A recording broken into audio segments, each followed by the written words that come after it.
Stress, it has different definitions. But to me, stress is basically anything that psychologically or emotionally puts you under immense pressure and takes you to a point where you feel like you can't really cope anymore, because certain people deal with stress in different ways.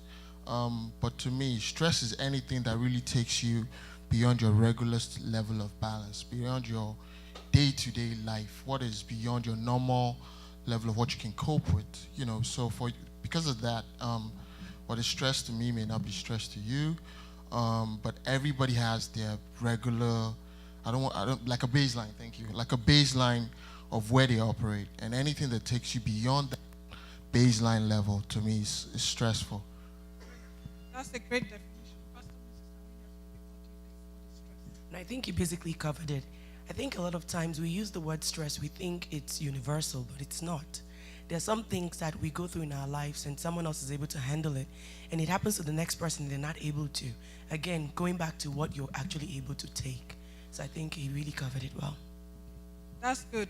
Another thing, stress can be the body's method of reacting to challenges, right? Okay. So, Dr. Kusayan, what are the symptoms and signs of stress?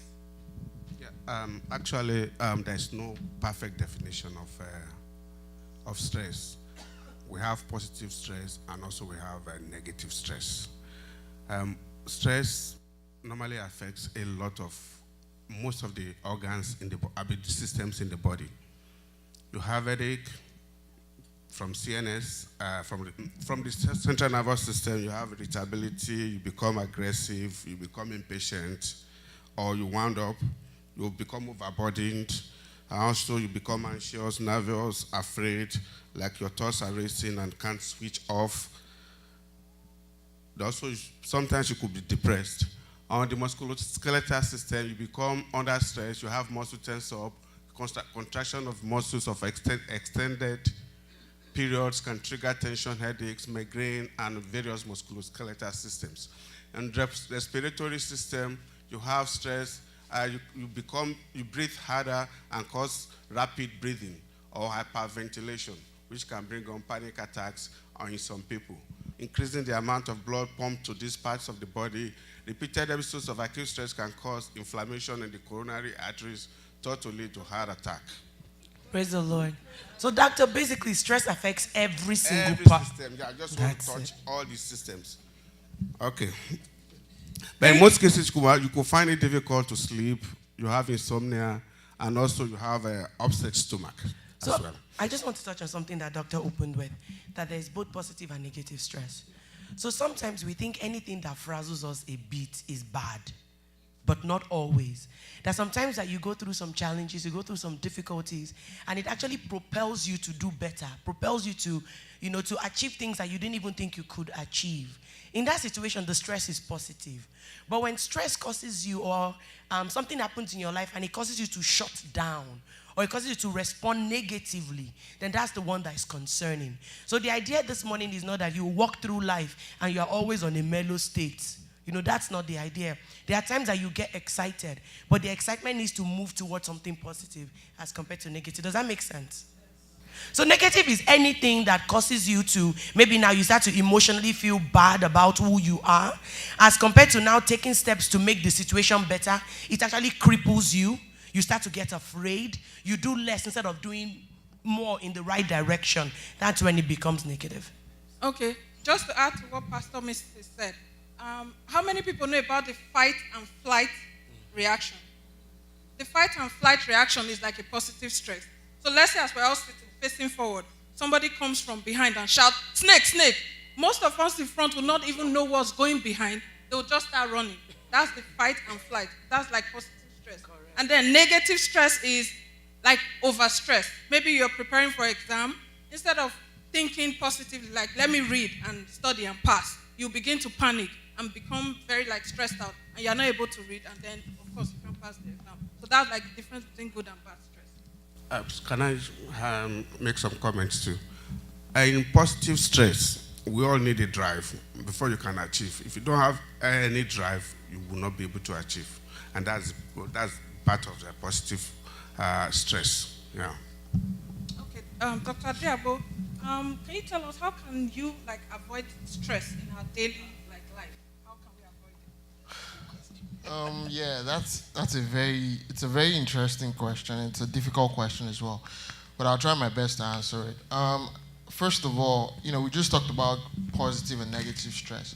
Ultimately, I think what happens is we all face stressful situations, but I think, to me, just to add a little bit to that, what makes a difference between good and bad stress ultimately is how you handle it.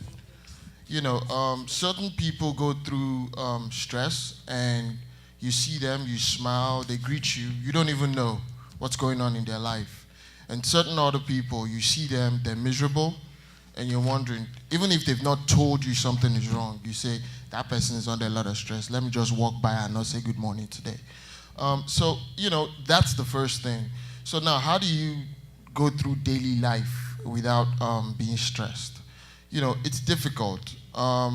Stress comes from different places. You go into work, you have your kids, you have your wife, you have financial stress. There are different kinds of stress, and there are different things that cause stress. But for me, I think first thing is recognize the place of God in your life. If you recognize the place of God in your life, it helps you as a Christian to be able to handle stress in a slightly different way from the way people outside the world do it. That's number one. Number two is, if you're going through a stressful situation, try to, first of all, understand what the situation is and try to prioritize or come up with a plan. How do I want to handle this situation? It's not enough to say, I'm going through a lot of stress at work, so I'm just going to nag and make everybody around me just as miserable as I am. How about you sit down and say, I'm going through stress at work. How do I solve this problem? Is my stress because my boss doesn't like me? How can I improve my relationship with my boss? Or do I need to get more training because my paycheck is not good enough? So I need to get more training so I can get a promotion? Or do I even need to switch a job altogether? So that's the second thing for me. The third thing is you need to, seek guidance, seek mentorship. There are people who have gone through the same things you've gone through. We always think when we go through stressful situations that it's only me. I must be the only one going through this in the whole wide world. Therefore, I deserve to be miserable. And it's not true. If you're going through marital stress, there are people around you who've been married ages who can give you counsel, who can give you guidance.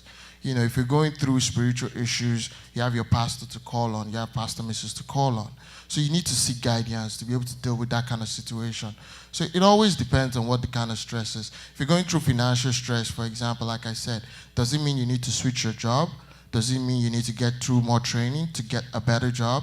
Does it even mean that you have enough in your income, but you're not managing your finances very well? So do you need someone to counsel you in that regard to say, how am I making so much mistake with my income? I make so much money, but every 2 weeks I'm miserable. So those are the things you need to ask yourself, Thank you so much. Pastor Mrs., another question. Can we add to that a little bit? So, Doctor said something that was really important, and I think he pointed towards introspection. Many of us don't know how to introspect. When things happen in our lives, we blame everybody else. It's everybody else's fault. It's the economy. It's the situation. If only this, if only that. As compared to really looking on the inside and saying, okay, you know what? What is really going on and what can I do differently? What can I do better? Also coming to a place in our lives where we have to understand that nobody else can make you happy. Joy comes from the inside. Let's stop holding other people and other things responsible for our happiness. No matter how good the person is, they don't have what it takes to give you joy. Joy is from God. So I need to get to a place where I make up my mind that no matter what is going on in my life, I will have joy. So when money seems not to be enough, or this seems not to be working out, I'm still at that place of balance where I know that no matter what, I still maintain joy. And then now I can now gather the strength to figure out what's going on and take steps in the right direction. Praise the Lord. Thank you so much. That's very good. Then also, in addition to what they've said, you need to know you have to identify what causes your stress. So once you know what causes your stress, you'll be able to manage it better. Then number two, you need to organize your time. Most people don't organize your time. They organize time, and they just keep doing what they need to do. The student knows that you know when you want to read. Do you want to wake up at night to read? Do you want to wake up? Do you want to read before you sleep? If you organize your time and you know your best time, then you'll be able to cope. Then you also need to make a list of what you need to do, so don't rush things together. Then vary your activities. And then also address some of the causes of the stress. And if you can do that, you'll be able to manage yourself very well and be able to pass through stress. Thank you so much. Can stress lead to illnesses such as diabetes, hypertension, insomnia, reproductive, problems and such? Praise the Lord. I will ask the church that. Do we think stress can lead to illness? Why? If you have stress, take for instance, you have stress, your mind is not in the right place. You don't eat well. You don't exercise. You are always down. So definitely every part of your system, every part of your body, I am a living proof. I know what it means to be stressful. There was a time in my life that it got to a state that I'm always afraid to go to bed. Because when I'm sleeping, it's like somebody is choking me. Why? Because my mind, I was everywhere. I was everywhere. Until one day, like you said, I just sit there and said, wait a minute. What am I even afraid of? What is this? Listen, if this thing cannot kill me all this while, forget it. And I changed my perspective about things. I forgave those people that I think that they were behind my stress and things like that. I call myself to order. It's just, I do a reality check on myself. Correct. And I just leave everything. You can't believe it. Because it's from one doctor to another. I'll go and say this specialist. All the prescription they gave me, was it yesterday or so that I was cleaning my room? I saw most of them. I didn't take anything. I did not take anything. And it's just, I was like, okay, what is going on? This thing is not, I'm not into this thing anymore. This thing is not doing me anymore. Like that. And everything just went away. So you called your body back into harmony. Yes. Praise the Lord. Let's stay on, I'm stressed and I'm not eating. What can that lead to? Anybody? Ulcer. Do you know that also when you're stressed, your body begins to release some certain kind of chemicals? Sometimes you even say, I'm not eating, but I'm gaining weight. Do you know what is feeding you that is making you gain weight? It's stress. Because when you're stressed, you begin to release steroids. And steroids will cause you to gain weight in some certain areas, your midline, for example. So you just say that you are spreading and you are not eating food. It's stress. What else can stress cause? The tendency for the body to actually, what doctor said about your blood vessels, the vasoconstriction and stuff like that. Everything will start happening. Blood pressure, your blood sugar, everything will just go into action. Praise the Lord. That's great. Do we all know what vasoconstriction is? For the blood to go. Your blood vessels, yeah, right. blood So vessels basically, your blood vessels are pipes, right? But they are very small pipes. Tiny pipes that carry blood. Just like in your house, right? If you put pressure upon the pipes that carry water at home, now you need more pressure to get water through, right? So now what happens is when you're stressed, your entire system goes into like major vasoconstriction, which means your vessels get tighter. They get smaller because they are stressed out. And when they are smaller, do you need more pressure or less pressure? More pressure. And then what does that lead to? High blood pressure. And then there's no high blood pressure in my family. This must be attack from home. Where did I get high blood pressure from? Meanwhile, it's stress related. What else? Okay. I actually have somebody that, no offense to anybody. I used to have a patient that told me that it actually caused a erectile dysfunction when he's stressed out. And I really don't know how that come about. Is it because when there is vasoconstriction, there is less blood supply to the organ? I really don't understand why it is erectile dysfunction when something like that happens. Yeah, most of the time when you have stress, there are a lot of hormones that are released. They call them stress hormones. Some of them, especially cortisol will increase your blood sugar, And when your blood sugar is increased, you are tending towards diabetes. And we know that we realize that diabetes is associated with erectile dysfunction. That's number one. You know, when somebody stresses you, your interest in them is not there. Especially when your wife gives you problem at home, sometimes you don't want to. So, and also because of the fact that you are really not interested in doing anything with her, it can cause erectile dysfunction. It's a practical experience. So, sir, you're saying that erectile dysfunction actually has internal and external sources. It has both organic and non-organic causes. So then the organic cause is when you have elevated blood sugar, right? But the inorganic is something from the outside. Psychology. That's just psychology. And then you desire the person less. Less, yes. Because they are a source of stress. To you, yes. Praise the Lord. Wow.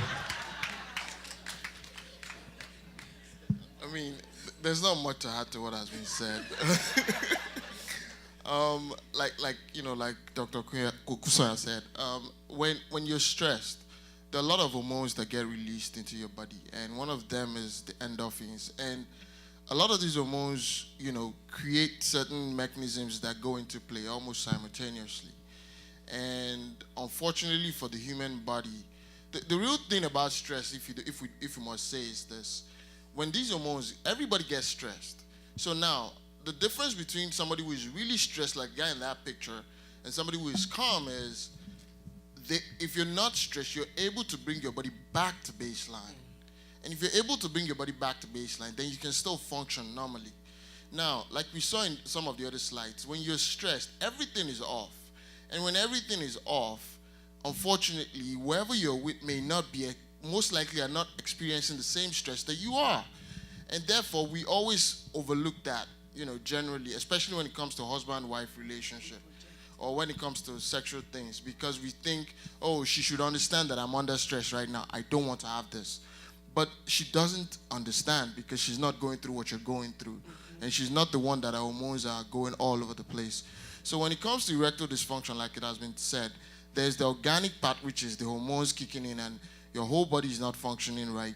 And then there's the inorganic part of your relationship with that person.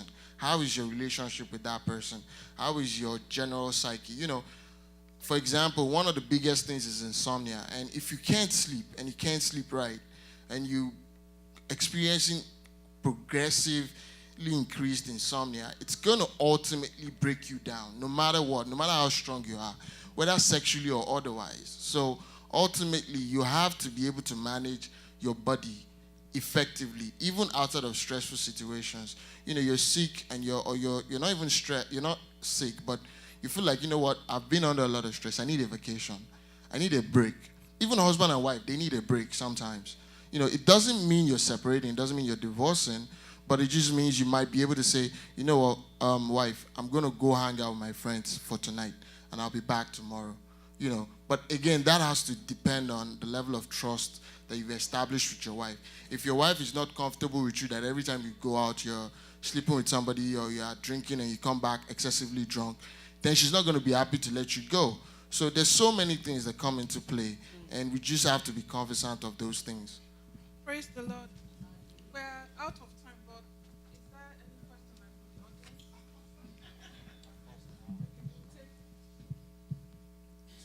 audience? Thank you. This is very informative and very helpful. At the start, you made mention of some symptoms that can actually point to the fact that you are stressful.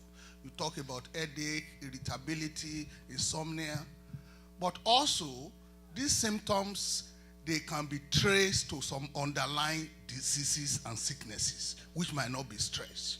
My question now is that how do you differentiate from a symptoms that is generated by stress and a symptoms that is generated by malfunctioning of your organ? There's no hard line in between. That's the honest truth. What I'll say is, if your body doesn't feel right, seek professional help. Don't try to figure it out yourself, like you saw in that video earlier. Don't try to figure it out. I feel like my heart is racing too fast. Go see a doctor. don't just assume that, yes, I was stressed this morning, because the truth is this. Everybody has different baseline. Let me give you a brief analogy. No matter when I take my blood pressure, it's always between 170 from when I was in medical school. And I had a friend who, no matter when he takes his blood, even if he wakes up in the morning, he's not under any stress. His blood pressure is always 120/80. And we always used to joke that you're closer to hypertension than I am. That's what I always told him. So for somebody like that, for example, if he goes through any minimal stress that I may be going through, if my blood pressure goes up to 120/80, in a medical term, it's still considered normal. But for him, if he goes up by another 20/20, that's 140/100. He's hypertensive. So there's a baseline that your body can tolerate. And don't assume that it's just because I didn't eat this morning, that's why I'm feeling funny. Because if you're feeling funny today and you're feeling funny tomorrow, then you need to see a doctor. You need to seek help. So there's no hard line in between, is my symptoms from stress or is it from a body dysfunction? What I'll say is seek help. If they are trying to address it medically, if you're dealing with the right professional person, they should be able to also sit down with you and understand what are the social factors in your life. Correct. Are you going through things at work? Are you going through things at home? Are you going through things financially? And please, I just want to add to that. I think a lot of times, especially we Africans, we don't do like annual routine checkups. We wait till everything is falling apart before we go to the doctor. Like there should always be a time, once a year, that you go and see the doctor, they'll check you out. Your doctor knows and understands your baseline. So when something goes off, your physician knows because they know you and they know your history. May the Lord help us. So, Pastor Mrs., can you help me explain what the difference is between good stress and bad stress? Praise the Lord. So for every day, doing our regular routine lives, we all go through stress. That's the truth. We have one or two situations that kind of ruffle our feathers a little bit. But the difference between positive and negative stress is that positive stress actually propels you to want to do better, to want to do more. So a great example that was given during the first service is the fight or flight. So you get somewhere and there's some kind of rumble or some kind of trouble.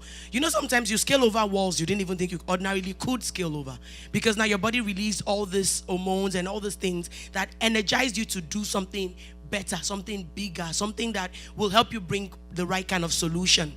Unlike negative stress, negative stress overwhelms you, and even things that should not get you so excited can get you overly excited. I think that Yokusaya gave an example during the first service that you're stuck in traffic, for example, and you're losing your cool, your heart is palpitating, you're losing your mind, and it's not that of a big deal. Take a deep breath. So negative stress actually brings you to a place of negativity, a place where you're just down, as compared to wanting to do better and being able to identify what the solutions to the problems are. Thank you very much. Minister Kate, can you help me? People tend to say that I'm stressed. That's why I have a headache. I'm stressed. That's why I have a backache. But can you help me connect it between the connection between stress and illness? Oftentimes people develop hypertension, diabetes, insomnia. They're not able to sleep properly. Is there a connection between stress and any of these body illnesses that we commonly go through as an individual? Yes, there's a connection. Praise the Lord. There's a connection. Hypertension, diabetes, they're all medical conditions. Stress is not a medical diagnosis. Stress. If you're stressed, your hypertension can be worse. So if you're stressed, your diabetes, your sugar level will go up. So in other words, stress can worsen whatever condition that you have. So that's why stress, you have to bring it to the barest minimum. If you can stay with the good stress, better for you. Don't drag your stress to the point where your health will be affected. And that's what we all do. So you have blood pressure that is we all know that medically, you can't treat blood pressure, but you can control it. So if your blood pressure is under control, you're taking medications, you're doing what you're supposed to do, and then suddenly you become stressed all day, all week, all month, go check your blood pressure. It's going to go up. And one of the ways for you to know is you start having headache. You just feel, it happens to me sometimes, once I start having headache, You know, the first thing that I think, what's going on with my blood pressure? I just sit down and I take it myself. And anytime I do that, it goes up. Now, it may go up because of the stress. It may also go up because I'm thinking about it, because my mind went there, that my blood pressure is going to be high. You know how you walk into the doctor's office, and as soon as you get there and you see people on white, your blood pressure goes up. So, you know, it's because seeing them, oh my God, what is going to happen? I hope they are not going to diagnose something. Your mind is just railroading. You're just so, definitely your blood pressure is going to be up. And stress surrounding your family, things, emotional stress, physical stress, can definitely trip you to the other side. So that's why that's the connection. The headache, whatever it is, the symptoms you are having, is just the symptoms of stress. And that can even make whatever condition that you have, underlying condition, make it worse. So that's the connection. Thank you very much. Please say something. Sure. So Minister Kate said that for her, when she starts having headaches, she knows it's because she's stressed, and she'll probably see the results in her blood pressure. The takeaway today is not to say that every time you have a headache, that means you're stressed, or every time you have a headache, that means you have high blood pressure. Because I, for example, whenever I start getting headaches, I know it's time to take out my hair. So it doesn't mean high blood pressure or stress. It actually means something different for me. So I just don't want people to get all frazzled, and every time you get a headache, you think, oh my God, the world is coming to an end. You need to understand your body. Thank you. Dr. Kusanya, can you tell me how we can go through daily living and manage our stress better? Because, you know, people manage stress in different ways. Some people, when they're stressed, they hit more, they get more aggressive, they get more irritated. Some people, when they're stressed, they're happier, which is weird. But different people react to stress in different ways. I'm sure you all understand what I mean. So can you please explain to our audience, how do we manage stress? How do we manage the daily things that stress us? Yeah, thank you, Dr. Adiagbo. We all know that stress could cause a lot of problems in our lives. And then the most important thing in management of stress is for you to know what triggers your stress. If you know what triggers your stress, then you will know how to manage it better. Number one, don't do what you feel you cannot do. Know your limits. Number two, plan your time. Have a list. Then number three, if you know that this is not what I can do, then some people must have passed through that level. So ask them, how do I go about it? And also try to exercise. From the video, there are so many exercises you can do. You can try to avoid what puts pressure on you, what overwhelms you, because you become stressed when you're overwhelmed. There are too many pressures on you and you don't know what to do. And if you now know what triggers your own stress, probably you'll be able to manage it effectively. Thank you very much. Yeah. Thank you very much. I mean, I'd just like to add a few things to that. You know, as you go through stress, take a break if you need to take a break. Walk away from a situation if you need to walk away from a situation. Now, can stress affect my sexual drive? Is it possible that because I'm stressed, I am having issues having a good sexual relationship with my partner, with my wife, or my husband? Is that possible? Yeah, it's very, very possible. Because when you are stressed, your interest might not really be there, number one. Number two, we are talking of ED here, erectile dysfunction, when you are unable to. And the erectile dysfunction could be as a result of two things. Number one, it could be organic. Organic means there are some underlying diseases, hypertension, diabetes, and so on and so forth. You will surely have it. Then the non-organic is psychological.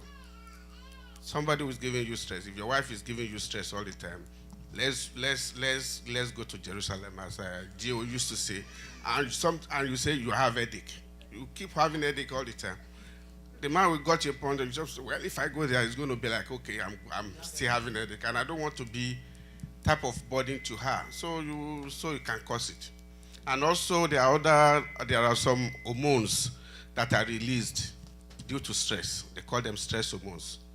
Cortisol and adrenaline and also epinephrine. So if all those things are released into your system, surely they will affect you because the cortisol will increase your blood sugar. And once you have blood sugar, you may tend to have diabetes. And diabetes, one of the main symptoms is erectile dysfunction. So it's possible to have it.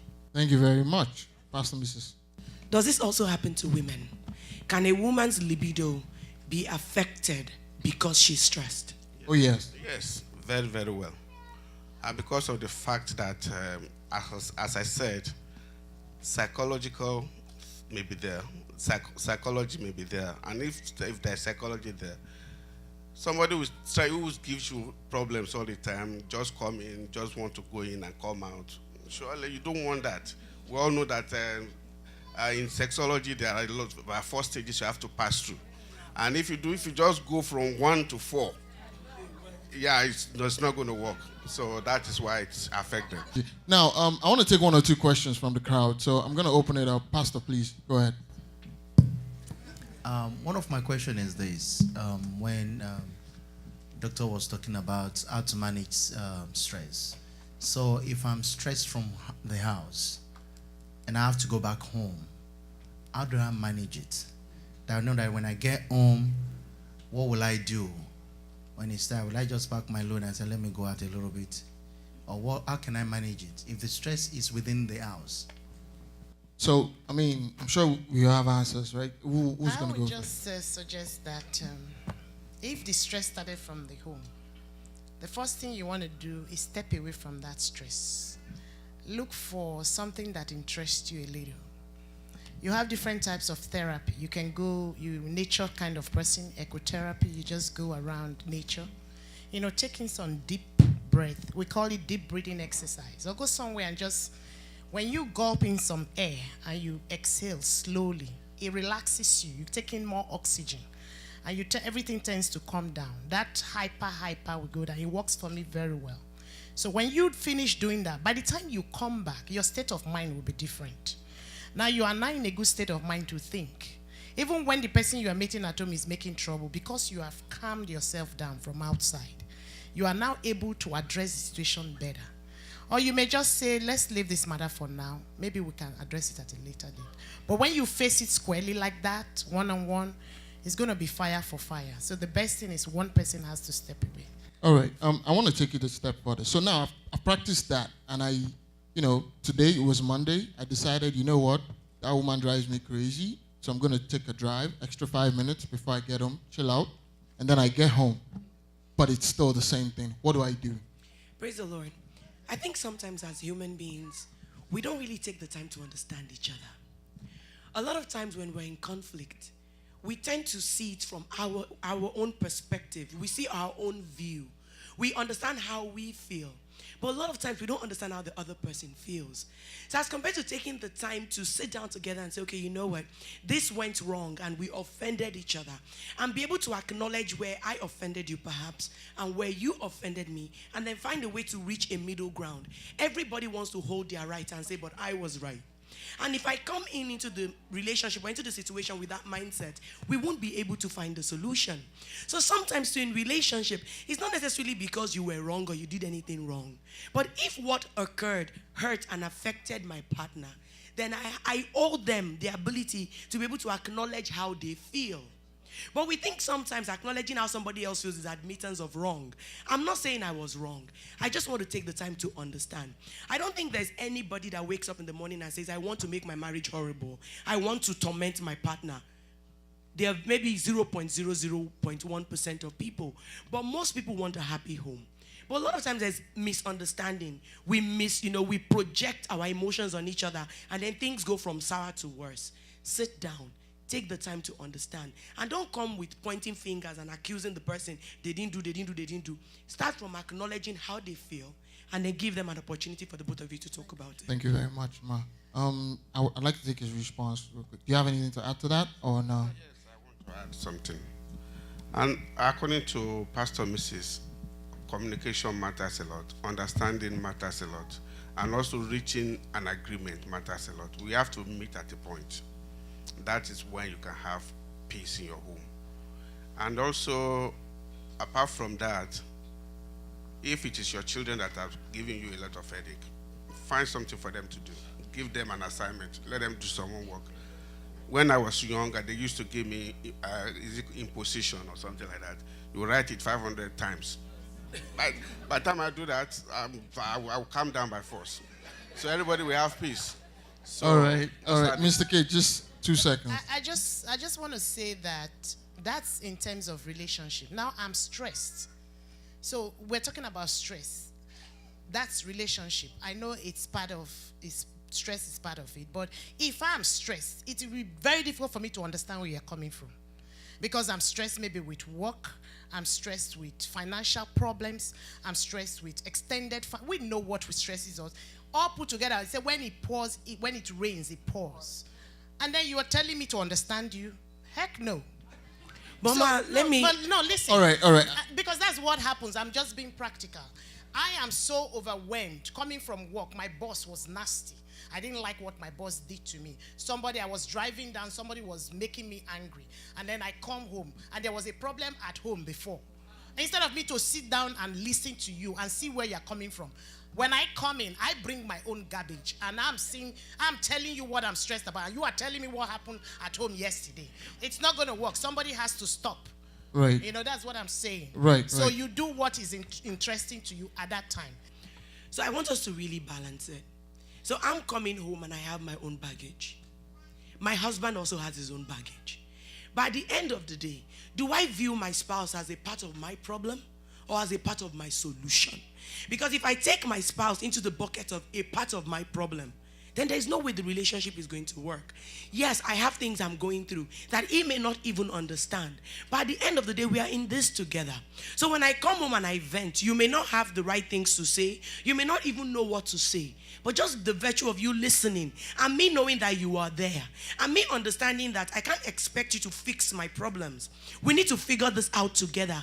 Should help me get to a place where I know, okay, this is a partnership. Even though I have my issues, it's not a reason to come and project on the other person. All right. I don't want us to go back and forth because I want us to have. Wait, hold on. I want us to be able to take more questions from the crowd. Just to summarize that in a little bit. Some of the things I picked up was communication is key in managing stress in marriage. That's number one.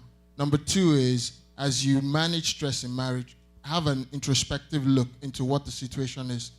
Find out what your role is and accept your own responsibility in the stress. The one thing I want to add that wasn't mentioned was seek help. A lot of times we go through stress and we think we can figure it out and we can solve it ourselves. So what I'll say is seek help. If you need to seek help from somebody who's going through that kind of situation or somebody who you think has a better experience in that regard, seek help. So if you're going through stress in marriage, seek help from people who have gone through marriage. If you're going through help financially, seek help from someone you think has a better understanding of how to handle finances. If you're going through help in your stress in your spiritual life, seek help from your pastor. Now, we have enough time for one more question. So, who's going to win it? And please make sure your question is nothing that has been discussed here. All right, who else? I'll take your question. Can stress lead to depression? Absolutely. I'll answer that in one word. Absolutely. Stress can lead to depression. It can lead to a bunch of other things. We didn't want to belabor us with all the things stress can cause. It can cause depression, insomnia, hypertension, all those physical illnesses that we all go through. Stress can lead to it. A lot of times, depression is very closely related to stress. Now, we have enough time for one more question. In the first service, Dr. Adiago, you mentioned that one of the solutions to solving stress is knowing your place in the Lord. Could you please expatiate on that? Well, the reason I said that is sometimes we talked about good and bad stress earlier. Sometimes we are the people putting the stress on ourselves. If you know your place in the Lord, you will understand how God deals with you. So oftentimes, as Christians, we're very impatient. I want to get this job, and I want this job now because I need this job so bad now. God is not understanding. God is not listening to my prayer. And because God is not listening to my prayer, when my wife talks at home, I'm mad with her because now I'm broke. I need more money. And this woman is not understanding the stress I'm going through. If you know your place in the Lord and you have an understanding with God, and you're praying to God, and you understand that God will answer my prayer in due time, then you can manage that situation better and say, you know what? Maybe it's not yet time for me to have this job. At the right time, God will do it. The other place of knowing your place in God is having an understanding with God. So you pray about it. I'm going through this stressful situation. I need to pray to God. God, help me with this. Knowing your place in God is having a spiritual counselor, seeking help from your pastor, seeking help from your spiritual leaders, wherever that person may be. It doesn't have to be your pastor. It may be somebody else in your church as well. Now, so basically knowing that God is bigger and he can do all things. Yes. And Pastor, also- can we please take just one more question? And also, Praise the Lord. So we're obviously at different stages of our lives in this church. And I was wondering if either of the panelists could give us practical examples of how they've managed stress. What I'm trying to really understand is because we are all at different stages of our lives, like I said. I might be flipping burgers, and I might be a director somewhere. So there's a spectrum, basically. Is there if I'm flipping burgers, and I'm going from job to job, I'm going through different kind of stress compared to if I'm like a CEO of a company. So can we kind of like practicalize or give us examples of where, I mean, for example, if you've ever been going from job to job, what kind of stress did you face and how did you manage that, so we can all kind of like connect to what we're talking about? All right. Thank you very much. Now I'm going to make this look like an interview. Has anybody done a job interview here? Because we get that kind of question. Can you tell me about a personal situation you went through and tell me how you managed it, please? Praise the Lord. Yes, I can. Actually, me by nature, I'm somebody that it takes a lot to get me to a point where I feel very frazzled. But I remember January of this year, I was at a point where I was like, I'm so stressed out that I'm so frazzled. I feel so insecure. I don't know what to do. I was working, and then I got another assignment at work on top of my regular assignment. And then I had school, and then church and family. I just sat down one day in my office. I'm like, I'm overwhelmed. I need to give something up. Maybe I will tell them I can't do this new assignment. It's too much for me. Or I need to quit school for right now because I'm just at a point where I feel very, very insecure. But you know, I did what Dr. Adrago said. I reached out to a mentor. And I said, this is how I'm feeling, sir. I'm so overwhelmed, and for me, this is so unusual. I feel like I need to give up on one thing so I can maintain some balance. And then he talked me up and said, don't do that. God will carry you through. The Lord put this in your life for a certain situation, and do this, do this, do this, do that. And I tell you, just by the virtue of hearing those words, it wasn't like it was anything that I did not know, but I needed to hear it. I needed somebody to reaffirm it to me that it will be okay. And because I heard those words that it will be okay, I mustered the strength. I said, you know what? I can do this. And I thank God. I was saying to Pastor yesterday, the semester is over. What if I had stopped school? By now, I'll be looking back regretting I should have stuck with it by now that I've been done with the semester. But now it's over. I kept the assignment at work, and I thank God, God worked it out. So sometimes all you need to do is just hear somebody else speak you up and manage you up and speak life and say, you know what, you're going to be fine. All right. We're really out of time, so I'll give each of our panelists time to answer that question. Can you tell me a personal situation you went through and how did you handle it? Do you have any examples? Yes, a lot of it, but I'll just summarize this. For me, I'm a multitask somebody. I can't stop. Even though I'm stressed, but I'm beginning to get to the point in my life where I feel I need to determine or understand what I really want and what is priority to me. So in my life, I am working, I am doing business, I am attending to family. And when I say I'm working, it's not just one job. I'm all over the place. Somehow I've been able to handle it. I don't know how. I think it's God. I believe it's really God because there's no way I can do it. So, like she said, you talk to somebody who can. I like talking. When I'm stressed, I talk to you. I pour it out. And once you tell me it's going to be okay, I'm good with that. But at the same time, you have to come to the realization that you need to do something about it. So night, I just walk around and I pray and I make a decision. And I say, how did you handle this? How did you handle this? And I take whatever suggestions 3 or 4 people give to me and I make a decision. So if you are doing a full-time job, make it part-time. You can't do 2 full-time jobs at the same time. It's impossible. So you do one part-time, the one that is flexible, you take one flexible so that when you want to work to make extra money, I'm just being practical, then you go and make that extra money. When you have the extra money, you step back. When you need extra money again, you go. So that's flexible. You keep your full-time job that will take care of all your needs. Because remember, you have family. So that's the way I was able to manage it. Then it now gets to a stage when you are making money so much in one, you give up the other one. Praise the Lord. Thank you very much. I want to say a very big thank you to our panelists, Pastor Mrs. Lola Desiju, Mr. Kate, Dr. Kusanya, thank you very much. On behalf of myself and the HCC medical team, thank you very much for this morning's service. I hand over to the choir. Ooh.